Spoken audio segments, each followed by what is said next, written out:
Smoke rises over the hills as cries echo through the once peaceful village. Houses burn and chaos fills the air. A man named Odo, strong and noble, runs through the flames searching for his family. He finds only silence. His wife and daughter are gone, lost to the war that has consumed everything he ever loved.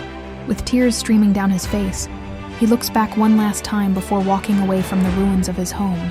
Odo travels for days through forests and rivers, surviving on wild fruits and rainwater. His clothes are torn, his heart heavy, but his spirit remains unbroken. One morning, he arrives at a peaceful village called Azumi, surrounded by green hills and golden fields. The people watch curiously as the stranger enters their land. The village chief, an elderly man with wisdom in his eyes, welcomes Odo.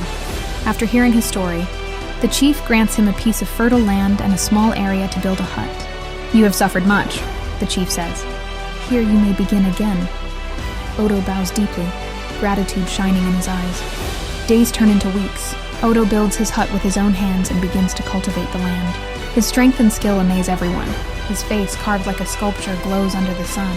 Soon the villagers whisper about the handsome stranger, who works harder than anyone they've ever seen.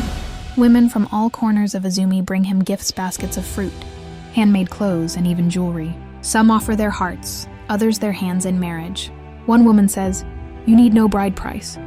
Odo, just take me as your wife." Even the princess of Azumi, daughter of the chief, begins to visit him often, drawn by his quiet charm and kind heart. But not everyone is pleased. The young men of the village grow bitter. They see their wives and sisters whispering about Odo, their eyes following him wherever he goes. Envy turns to hatred. "He thinks he's better than us," one says. "We'll show him who truly rules Azumi." One moonless night, the jealous youths gather in secret. They plan to end Odo's life. As he sleeps peacefully in his hut, they surround him. The sound of footsteps wakes him, but it's too late. They drag him out, beat him mercilessly, and bury him in a shallow grave near the riverbank. The wind howls as if mourning the death of a good man. Days later, villagers begin to hear strange whispers near the river. Some say they see Odo's reflection in the water, his eyes filled with sorrow. The princess weeps in secret, clutching the bracelet she once gave him. The chief senses that something terrible has happened.